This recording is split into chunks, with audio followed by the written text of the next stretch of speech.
fracasos económicos, diplomáticos y políticos. En 1961 Guevara fue designado ministro de Industria, y en el nombre de la diversificación, el área cultivada fue reducida y la mano de obra utilizada en otras actividades. La industrialización cubana falló debido a la falta de materias primas para las nuevas industrias. Ya para 1963 se abandonaron las esperanzas de industrialización, y durante el periodo de 1961 al 1991, la isla sobrevivirá gracias al subsidio soviético de $120 millones.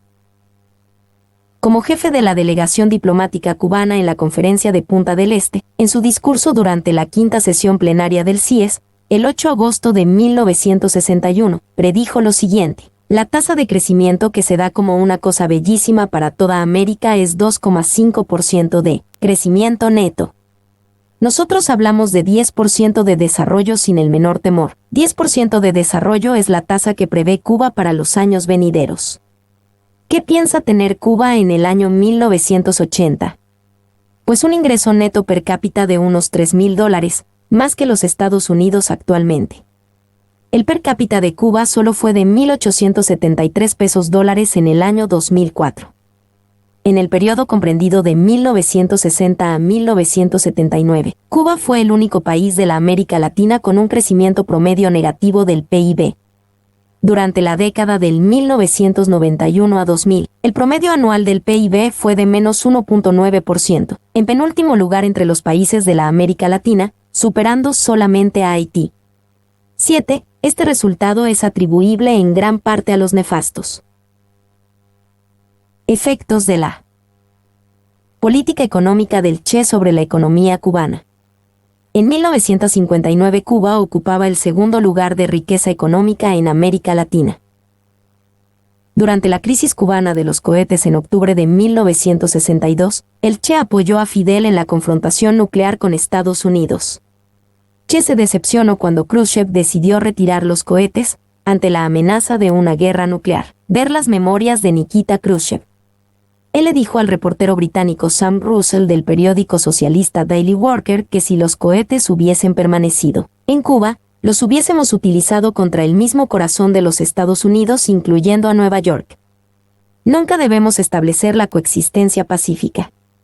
En esta lucha a muerte entre dos sistemas tenemos que ganar la victoria final.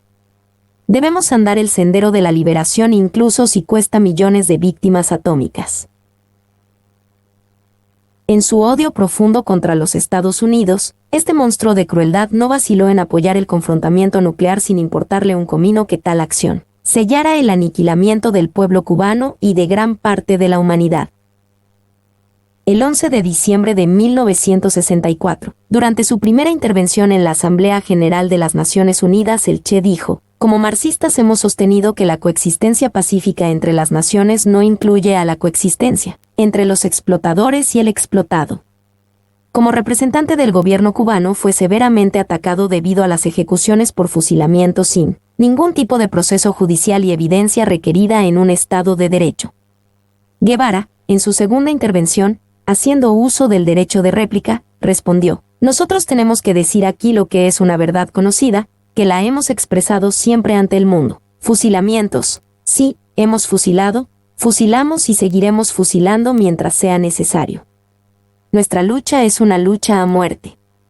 7. Esto demuestra su intransigencia con sus enemigos políticos, que estaba dispuesto a hacer correr la sangre y que no le preocupaba el llevar a la muerte a millones de personas.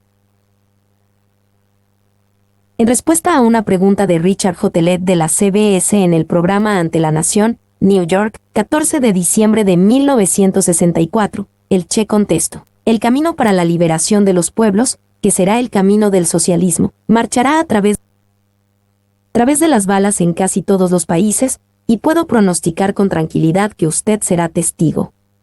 El Che, defensor de la violencia política, fracasó una vez más. Guevara, en su viaje a Argelia en 1965, cuando le preguntaron por el fracaso económico, dijo cínicamente: tenemos un país para experimentar. Nos equivocamos, pero seguiremos experimentando, hasta que aprendamos. Dicho aprendizaje ha ocasionado el fracaso económico más grande de toda la América Latina. 8. En febrero de 1965, en la Conferencia Internacional de Argel, el Che en su discurso criticó a la Unión Soviética por adoptar lo que él denominaba la ley del valor, la cual organiza y regula la actividad humana en la sociedad capitalista. Esto contribuyó al enfriamiento de las relaciones entre Cuba y la Unión Soviética. El embajador soviético en La Habana se quejó a Castro por la conducta antisoviética del Che. Castro disintió públicamente de la política antisoviética del Che, y esto dio lugar a que el Che fuera apartado del círculo gobernante. En marzo de 1965, Castro envía al Che, que había adoptado una posición pro-China, al frente de una delegación a China con el objeto de restaurar las deterioradas relaciones. Los camaradas chinos argumentaron que la revolución estaba influenciada por los revisionistas soviéticos, argumento que fue rechazado por la delegación cubana, ocasionando el estancamiento de las conversaciones. El Che, una vez más, falló en su encomienda. Fracaso guerrillero en el Congo. Guevara, en su diario sobre su experiencia guerrillera en el Congo, entre abril y diciembre de 1965, comienza con esta observación: esta es la historia de un fracaso. La aventura que él dirigió en el Congo fue un fiasco. El Che, jefe blanco de la expedición compuesta por 2 batallones de soldados negros cubanos, alrededor de 200, descubrió que la negrura no garantizó la mezcla de cubanos con los africanos y el régimen cubano reconoció, posteriormente, como un error que todos los soldados enviados fueran negros.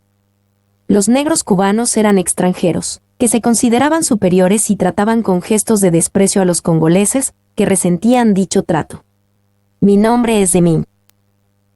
Soy tu asistente personal. Mi sitio en internet es demim.es.tl.